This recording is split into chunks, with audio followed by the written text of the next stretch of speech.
আসসালামু আলাইকুম। প্রিয় উপস্থিতি, আজকে আমি আপনাদের সামনে চমৎকার একটি বই নিয়ে এসেছি, যে বইটির নাম ইসলামের রাজনৈতিক ব্যাখ্যা। এই বইটি লিখেছেন সৈয়দ আবুল হাসান আলী নদভী রহমতুল্লাহ আলাইহি।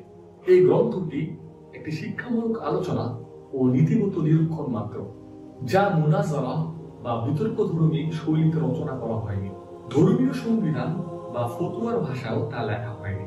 গ্রন্থটি একটি আশঙ্কার বহিঃপ্রকাশ এবং আত্মবাদ্য আদ-দীনুন নাসিহা এর বিধান বাস্তবায়নের নিরন্তর প্রচেষ্টা মাত্র।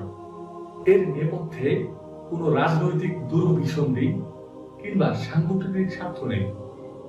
মনোভাবা নাই হোক, কিন্তু আল্লাহর দরবারে জবাবদিহিতার ভয়ে ও সত্য ভাষণের তাড়নায় এ কর্ম সম্পাদন করা হয়েছে। যারা দ্বীনের গুরুত্বপূর্ণ খেদমত নিঃস্বার্থভাবে আঞ্জাম দিতে বদ্ধপরিকর, যাদের মাঝে সত্য অনুসন্ধানের নিখাদ প্রয়াস এবং নিজের ধর্মীয় উন্নতি ও পূর্ণতার সুস্থ উদ্দীপনা রয়েছে, তারা সর্বদা সুস্থ ও গঠনমূলক আলোচনা এবং নিঃস্বার্থ পরামর্শের প্রতি সম্মান প্রদর্শন করে থাকেন।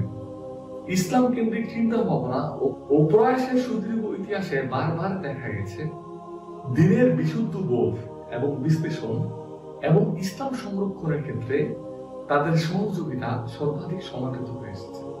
ইসলামের রাজনৈতিক ব্যাখ্যা বা ইসলামের রাজনীতির যে ব্যাখ্যাগুলো বা পৃথিবীতে চলমান যে ইসলামের রাজনৈতিক দলগুলো রয়েছে, তাদের মূলনীতি নিয়ে এই বইটিতে চমৎকারভাবে আলোচনা করা হয়েছে। রাজনীতি পিপাসু মানুষদের জন্য এই বইটি চমৎকার একটি দিক নির্দেশনা হতে পারে। আসসালামু আলাইকুম।